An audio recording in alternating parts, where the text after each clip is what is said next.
American Himars systems that have been delivered to Kiev are slowly but surely starting to change the direction of the war in favor of Ukraine.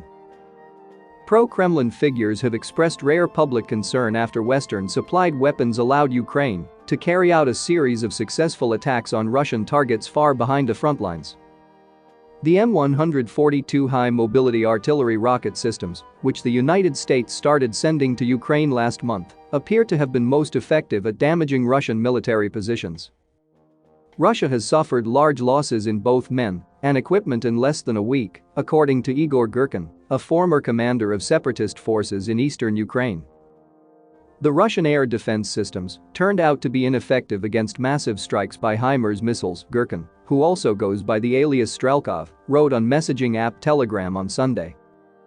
Alexander Sladkov, a prominent war correspondent for state-run broadcaster Russia 1, said Monday that Ukraine had successfully attacked Russian command centers. Ukrainian missiles and artillery have struck decision-making centers several times. With results. The centers are small but important, Sladkov said on Telegram.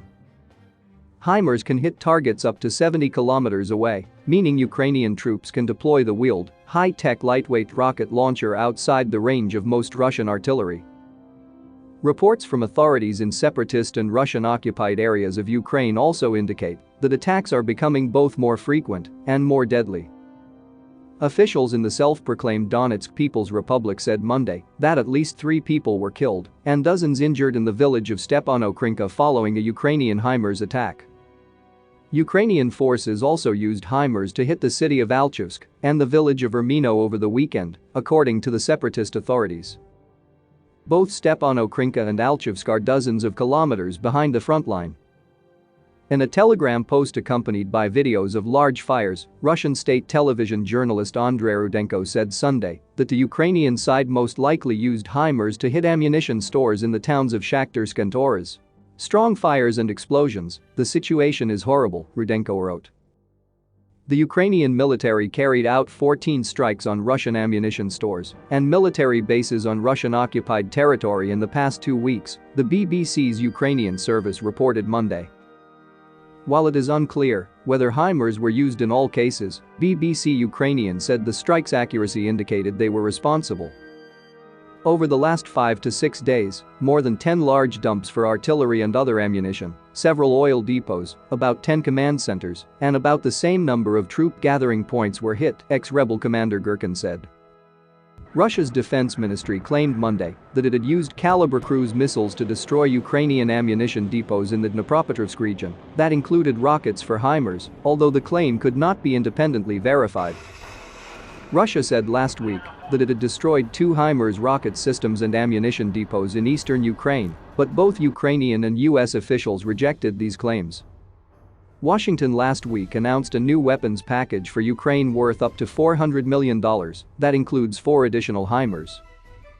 The new deliveries will bring the Ukrainian Armed Forces Himars arsenal to 12. Ex-rebel leader Strelkov said the Russian armed forces should be trying to destroy Ukrainian infrastructure so Himars systems and ammunition cannot reach the battlefield. When will Russia's armed forces start fighting to their full capacity, he wrote.